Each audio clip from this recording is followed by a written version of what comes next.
I'm finally back in Scoggins. The place is a lot quieter at night. It's business as usual in the tiny village of Scoggins, Minnesota. Of course, there are plenty of other adjectives you could use to describe Scoggins. I mean, frozen is a nice word for it, both in terms of the weather and the stares you get from people hiding in the shadows. Yeah, I guess frozen works there. So might unwelcoming, I guess. Oh, yeah, you know what? The hell with it. This place is creepy. This is Puzzle Agent 2. I gotta get the hell out of here. Good evening, Mrs. Garrett. Oh dear. I mean, good evening, Agent Tethers. Developed by Telltale Games, Puzzle Agent 2 is a sequel to last year's original Puzzle Agent, hence the 2 at the end of this one. That's 2 like the number. This isn't Puzzle Agent also.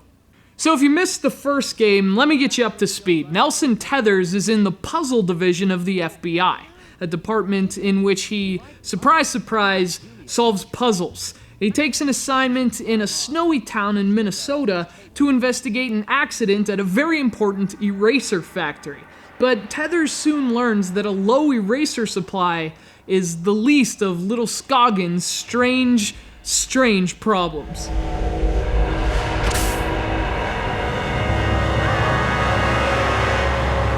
So Puzzle Agent 2 picks up right in the snow prints of the original. So if you missed the debut, a lot of the story elements in this one are going to go right over your head. But you know, in that case, I'd actually recommend getting them both and playing through them in order. The Puzzle Agent games aren't great, and unfortunately the second game doesn't really address the problems of the first, but they're still fun little puzzlers with an irresistible style.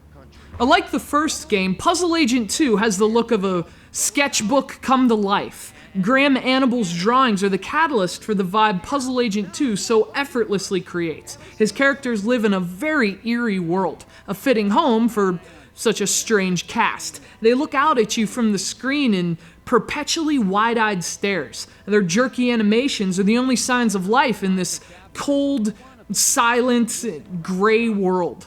What can you tell me about the other disappearances? What can I tell you? Nothing. Fortunately, the writing holds up its end of the bargain. A dry sense of humor is the foundation from which the characters interact, and it also highlights the game's more unsettling moments. And oddly enough, there are quite a few, because as funny as it can be, Scoggins is also a pretty haunting place.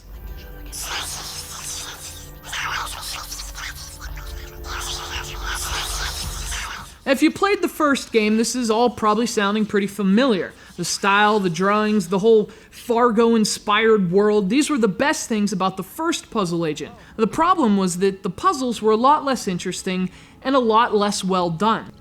This time, the puzzles are a bit more involved. There are a lot more logic problems, the kind of stuff you might remember from your SATs in high school. Stuff like, if this is that and that is this, what makes this and that? And that does make things a bit trickier in Puzzle Agent 2. This is definitely the kind of game you'll want to play with a scrap of paper and a pencil nearby. And a pack of gum might help too. This is disgusting.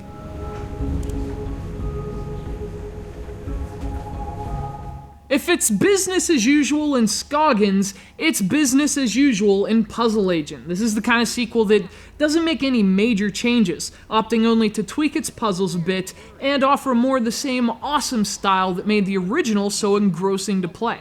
There's still a few poorly explained, convoluted puzzles, but honestly, if you liked visiting Scoggins once, you'll love going back in Puzzle Agent 2. Isaac was troubled. The Brotherhood offered us a way to cure him. I warn you, Glory, that attacking an FBI agent with a chainsaw is a federal offense.